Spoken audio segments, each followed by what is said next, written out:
Here we are, David Perell and Ana Lorena Fabrega, and we have something new today. See, we're trying to make the show fun, and we listened to the earlier ones, and we were like, you know what? Not as fun as we are, so we're switching it up today. And we want to keep it just as engaging from an ideas perspective, but also to just make it fun and goofy, because this is what happens. We go on and we're on video, and then we're like, you know what, we're way too serious, and then we get off video, and then we're laughing and we're goofing, and we're just like kids. So we're trying something new today. Anna, drum roll please. Your turn. Okay, I'm very excited. So today we are actually incorporating a new tradition to our show, and it's called Show and Tell. As probably many of you have heard this term before, it's very common in schools, but in case you haven't, show and tell is when the teacher opens it up to the students and they bring an object or an item from home that represents something in their lives, or that talks about something, or an opportunity for them to share something personal so that others get to know you better. And kids love this. Like, they can literally go for hours if you don't stop them. David, you and I are going to have to find a way to do it quick, to the point, so that we can then continue with the show. But the way we want to do it is something that kind of is related to the topic that we are going to be discussing today. So David, why don't you go ahead and start? What is your show and tell item? Okay, so it's sort of a double item. So this is a bus that I made. It's a ceramic bus, and it says, I called it the cookie bus. The cookie bus? Yeah. So then when I was a kid, I really liked the logo of the United States Postal Service. So there it is. I just love this logo, sort of a bird. Now, the cookie bus comes with something interesting. Cookies. So my mom is a hoarder. She doesn't throw anything away. So what she did inside of the cookie bus was she saved all the tickets from things that I went to as a kid. So this was World Series 2006 baseball ticket, but this game never happened. So I got a ticket to the game, but it never happened. And the World Series, biggest game in baseball. Then here's a flight, Chicago O'Hare to Madrid, and this must have been like 2010 right here. All right, wow. This stuff never ends. Arizona Diamondbacks versus Atlanta Braves. This was a trip that I did with my mom, and they literally just go on. Like, it just goes on. Forever. Oh my God. So many tickets. So all my childhood is in my hands. It's and now on the floor. Now on your lap. That is amazing. I love that show and tell item. That's very personal. I love it. I love it. Okay, put that away before your mom gets upset if she watches this. Yes, she's gonna get mad. That is awesome. Well, I'm not where I usually live for the quarantine. I've been for 3 months in this other apartment far away from where I usually live. So I kind of had to get creative, but then I found something that's perfect, especially for what we're talking about today. So as you know, I had a typical school experience growing up, right? So I had to move around every year or every 2 years. I had to go to a new school. So I went to 10 different schools. I was always the new girl.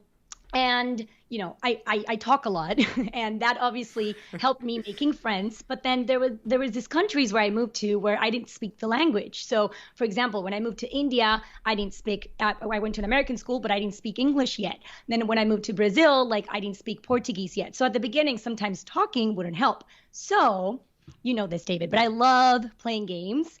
And I found this one game. It's called Jacks. I don't know if you're familiar with it, David. It has a little ball, and these are the jacks. No? Okay. So this game, my mom taught me when I was very, very young, and I would play a lot with my sister. It's a very simple game, and you don't need to talk, right? So whenever I would go to a new school, I had to figure out, well, how am I going to make friends? How am I going to introduce myself? And what am I going to do? And I would always go with this specific game to the different schools that I went to. I also had other games, but this one in particular was interesting because I could teach it without having to talk. So people would pick it up pretty quickly. Some people were familiar, some people weren't, and everyone liked the game. Like even my teachers would play with me, and you can play with one person or you can play with many people. So it was always a good game to have with me. And then when I became a teacher, I was like, well, my students are obviously going to be familiar with this game, right? And it's incredible the generational gap. When I introduced this game, they were like, they had never heard of it. And they were not really interested at first because they're so used to like all this different like interactive games. But then when I taught the game, they all loved it. So every single class that I had when I was teaching were obsessed with this game of jacks. And I don't know, it just reminded me of something that, well, one of the topics that we're going to discuss today, which is what do schools actually get right, or what is something that we actually take away from school and that we use today? Because you and I talk a lot about the things that schools get wrong, and then this game kind of like reminded me that one of the things that I did learn in school is like how to interact and get along with people that are very different from me, right? So you spend so many hours in a classroom for so many years with 20 plus kids, that's 20 plus personalities, and it's, you're in a small room and you have to do all these things, projects, and then just interact. So you really have to learn how to live with people that you may not love. Some people that are maybe very similar, some people that may not be very similar, some people that are not nice. And you need to figure out a way to get along or at least survive, right? So something that I did learn was like how to figure out how to connect even with those people that were so different. And through games was a way that worked really well for me. David, what's something that you remember from school that you actually use today or that you think that schools get right? Yeah, well, I've been thinking a lot about memorization. So I think that in some ways memorization is really good and in some ways it's really bad. And so rather than just saying one, I'll sort of like walk both lines. So if you look at chess players, they've done some studies of chess players and they can look at a board and their brains just light up when they see a board that is similar to what they've already seen before, and they can look at a board and process that board extremely fast. And it's a kind of memorization where like the knowledge almost flows and subsumes into your body, and through that you can become super competent. And I think that anybody who is really good at something, they've sort of like even gone beyond memorization. It's like it goes memorization and then internalization, and they'll just look at a complex system and they'll know exactly how to process it and get through it. Like I have a friend named Adam, and he's an advisor to different hedge funds around the world. One of the smartest people I've ever met. He has a life title with the United States Chess Federation, and that is very hard to do. He trained with Bobby Fischer right before he won the World Chess Championship, and they were training together. Like, smart guy. Yeah. And what he can do, and like we'll talk about chess and investing, same sort of thing. He can look at markets and he knows exactly how to look at how gold is moving, exactly how to know what the metal traders are doing, and exactly how to look at interest rates. And we'll look at like three variables and can just figure out markets very intelligently. And I think that like that is what we want out of memorization, to have knowledge be so absorbed into us that we know it well. So I think that that's good from school. I think that school and the way that it teaches us to understand information at such a deep level is something that I actually think is kind of underrated. At the same time, though, there is a lot of school that is memorization for the sake of memorization. And, right, it's always like when you're in math class and you can't use a calculator, or you're writing some kind of English paper and you can't go back to your notes. It's kind of ridiculous because life is an open note test. And I think that way more tests in school should be open note. So it's funny because I sort of see both sides of this. Like, I think that memorization is undervalued when you can actually internalize what you're saying, and it's overvalued in terms of how we make people memorize things. Because I know me, I just have a terrible memory, and so I didn't do well on a lot of those tests. Absolutely. And I think that maybe what you're saying is that some memorization is good, and also depending on the strategy that you're using, right? Because you can develop strategies to memorize things in ways that make sense to you. But what's really difficult, and it's what usually happens in school, is that there's a disconnect when kids are trying to memorize. It's just like memorize, memorize, and they have a really hard time remembering things. But and then also the fact that there's so much memorization and not so much of connecting the dots. So I think that maybe if they had like more of a balance between those two, then it would be more suited for different kids. I like that. I'm gonna go ahead and share one more. But even to like go back to memorization, I'm gonna find one of my tickets. So, for example, like memorization. So this is the one I was looking for. So there were a couple years where the Warriors played the Celtics. And this was when I was just a huge Warrior fan. And I know, like, I still remember from this game, Baron Davis hitting the game-winning shot. And it's been 14 years. Like, it's been 14 years, and I still remember it. And so I think that when you actually, like, subsume what you're doing, like, there's this great quote that we only know what we make. And I think likewise, we only know what we experience. And because I experienced this and the salience of memory is tied to emotion, because I had such an emotional memory around this, I remember it. And so memorization is a byproduct of other things, but in school, we too often try to make it the thing. And when we do, we lose the forest for the trees. Yep. But you know what? I think there's a difference between memorization and you remembering that, because I'm not good at memorizing things. Like I literally cannot memorize a phone number just for some reason, like things that are at the moment like combination of numbers together really quickly. I forget. I need to write it down. Otherwise, after 5 seconds, I forget.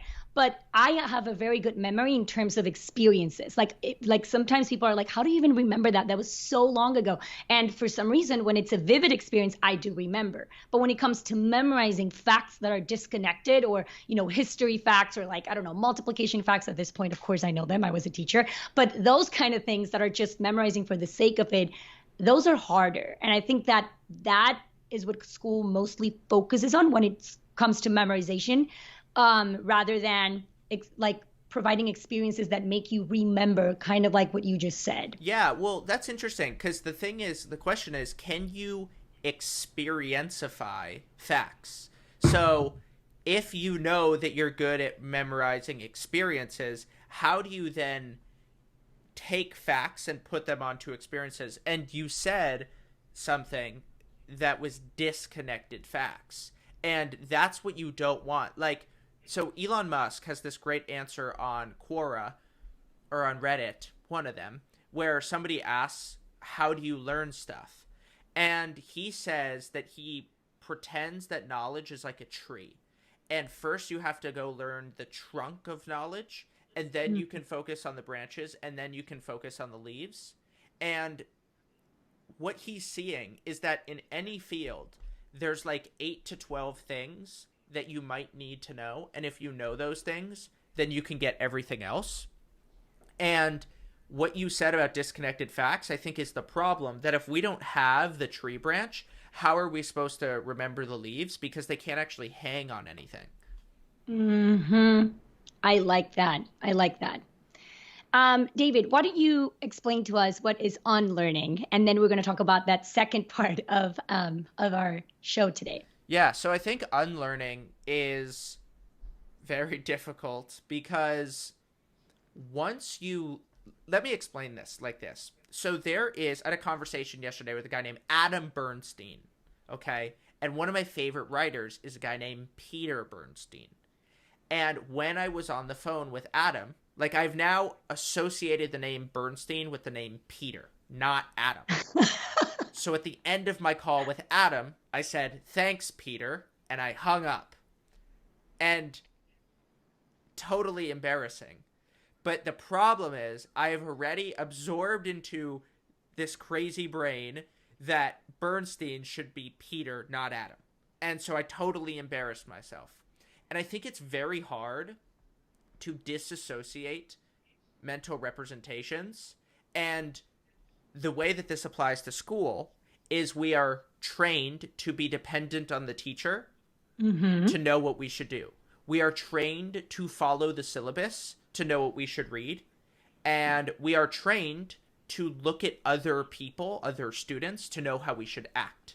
And the real world, in terms of how it promotes entrepreneurship, in terms of how it promotes people who are go-getters and self-starters, in terms of how it helps people who are good with white space creativity where there's no lines to draw in between, trying to unlearn the things that you learned in school is extremely difficult. Mm-hmm. And when I look at people who are entrepreneurs, generally, when I look at people who are creative, they are people who never even learn the things that school is trying to teach you, and that's why they can do it. And so just like me with Adam, Peter, Adam, who knows, what's hard is trying to unlearn some of the bad things that you learned in school, first of all. And second of all, as the world changes, the way that you have to think about building a business, the way that you have to think about connecting with people, the way that you just have to think about life is being inverted and transformed by the internet. And that is why it's easier for young people who never learned the pre-internet ways of doing things to actually succeed on the internet, because older people have to unlearn certain things before they relearn them. So their intuition steers them in the wrong direction. Exactly, exactly. And we've talked about this before. There are a lot of things that we learned in school that we've had to unlearn in order to do the things that we do today, right? And I want to talk about that a little bit. So the first one that comes to mind, and this one, I had to unlearn, especially when I became a teacher, is this idea that in school they teach you that play is kind of the opposite of work, right? They tell you, okay, you need to work really hard and then you can play, right? If you do all these things, then you can go and have fun. And it's always like separated, like work and play. And then I've had to unlearn that, because if you think about it, like work, I mean, play is not the opposite of work. Play is actually the way that kids work, right? And not only kids, like no matter what age you are, I feel like when you play with ideas, especially with new ideas, like it really helps you understand them better.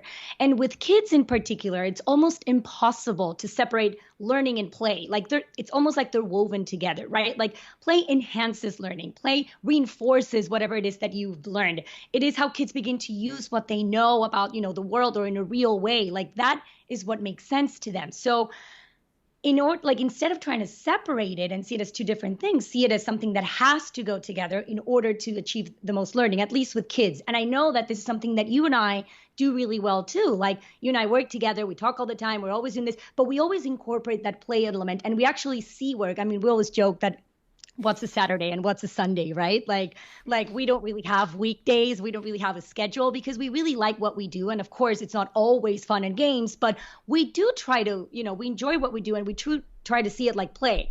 And that's something that I really like about working with you. So that's something that I've definitely had to unlearn, and I think that many people would benefit if they start to see it as one thing rather than as two different things. What's something that you've had to unlearn from school? Yeah, before answering that, I really like where you were going with this. And I think that if you try to be creative, you won't necessarily have fun. But if you try to have fun, you will be creative.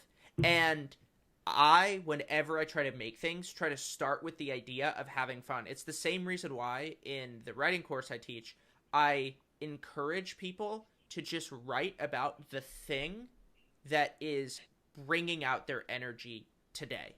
And I've experimented with so many things, and this gets into the unlearning. Like, I think a lot of school over structures us, and Mm-hmm. it tries to say there is a method to do these sorts of things, and you have to follow it. And what I've learned about teaching and implementing methods is you want to implement as little of the method as possible. So why is that? You want to implement some of the method so that you have some structure, so that you can follow the knowledge that somebody else has already created and Mm-hmm. build momentum for yourself and do something repeatedly. If you do something repeatedly, you basically need a method, at least at a consistent enough pace. With that said, adding too much method and you lose your soul, you lose your humanity, you lose your individuality.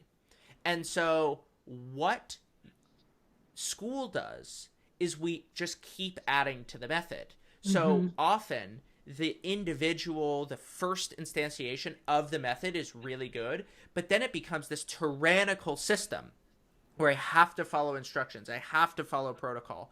And the problem with that is a method that is too rigid and too structured is oblivious to human hormones, to human emotions, to the highs and lows of life, to the ways that we rise and fall with our passion. And I've had to unlearn that. I have a very strict method in terms of working out every day, in terms of writing for 90 minutes a day. Those are non-negotiable. But within that, I can do whatever exercise I want. I can write about whatever I want.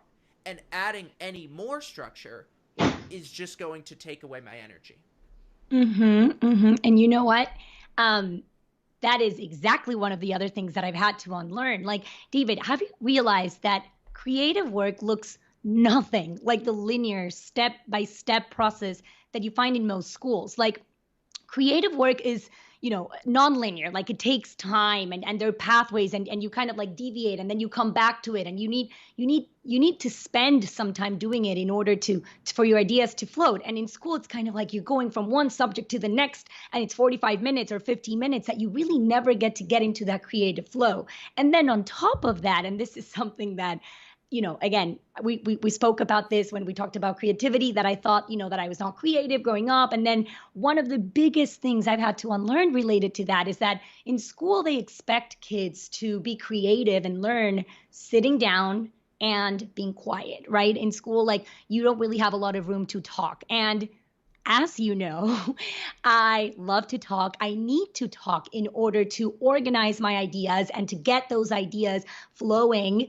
And I need to be active. I need to be moving. Like, I cannot think or produce anything sitting down, being passive, and just writing, for example.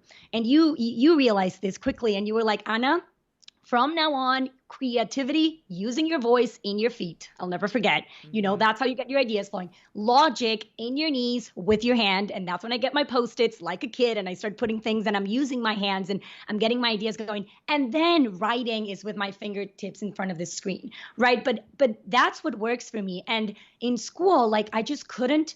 I was like, why can't I learn, or why can't I produce anything? It's because I can't do it sitting down and I can't do it being quiet, right?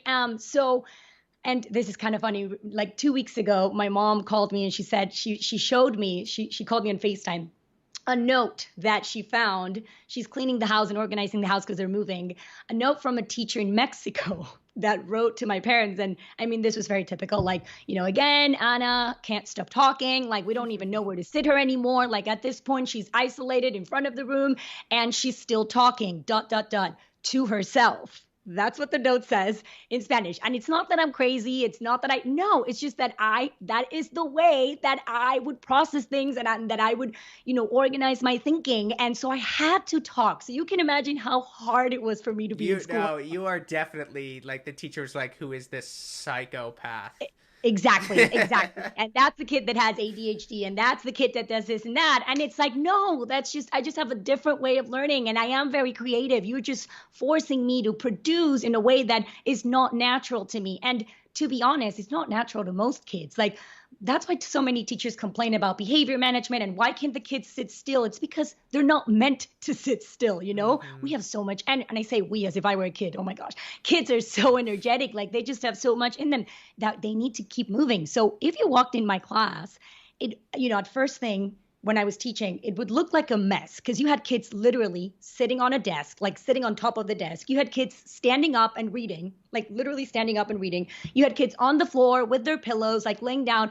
And that was fine because I realized for me, that would have worked. I would have produced so much more had I had the flexibility to sit wherever I want, stand up when I needed to. And it worked for me. It may not have looked like work from an outsider who's used to thinking that for kids to learn, they need to sit down and be quiet, but they were learning and they were enjoying what they were doing. So that's definitely something that So I've had to unlearn. so how did you know as a teacher what students were slacking off and which ones weren't, and what students were actually learning stuff? Because what we do is we associate the act of sitting Hmm. with the brain going. It's like Hmm. this weird assumption that we have that the quieter the body is, the louder the brain must be. But what you're saying is no, both of them can actually work in tandem. But in your classroom, if you saw Mary sitting down and Alice standing up, and Mary was like on the pillows, just like chilling, lying down, and then you saw Alice running around, how did you know which one to actually focus on? Okay, well, the first thing that I wanted to say is that I quickly realized that kids quiet looking at you are not paying attention. 90%, I could say that 90% of the kids that you see quiet going like this and looking at you, they're daydreaming. They're expert daydreamers. Like they are long gone. Like I would rather for them to be doing something, rather than this. Because when they're like this, they're not really paying attention. Like kids just they're not paying attention when you see them like that. So if I walked into a classroom and I saw a bunch of kids looking at a teacher like that, I'm like, I don't know how much learning is going on there. But what I did was that I was so I would set the expectations very clear from the beginning with my students. So I would be like, you know what, I'm very flexible, but I'll show you what the right thing is, and I'll show you what we need to do in order for a classroom to flow and for learning to happen for you and for everyone here. And I trust you until you give me a reason not to. That's what I would always tell them. So what that meant was, if you tell me that that works for you, standing up and reading the book, that's fine. But then if I go and talk to you, because what I would do is I would conference with the students walking around the room one by one. So if the student was in the floor, I would lay in the floor with the student. If the student was standing up, I would stand up next to the student. And I would just chat to see like what the student was doing and just kind of like to see what they were learning. So I was like, if I do get to you and I see that, clearly you're playing around, and it did happen obviously, then I am going to choose where you're going to be sitting, right? But I always gave them that choice first. And what they did was, a few of them at first would kind of try it out, and then they would notice, okay, she's giving me the option, but then if I don't do the right thing, then she's going to choose for me. They would quickly pick it up and it would work. In Mm. general it would work. So I realized that by walking around and talking to them, you pick up on the kids that are not doing anything, and the ones that are engaged in their learning, it just looks different. Awesome. Well, that's a good place to wrap up. I have tickets to clean Okay. all of these I all of loved these our show and tickets. tell. And in fact, we're going to be calling this going forward the show and tell, right? Because it's related to school and the topics that we talked about. I mean, it's not like we talk about school all the time, but about education in general. So go ahead and clean your mess, David. And Booyah! yeah, Pick a card, any card. Thank you. Chat soon. thank you. Chat soon. Bye.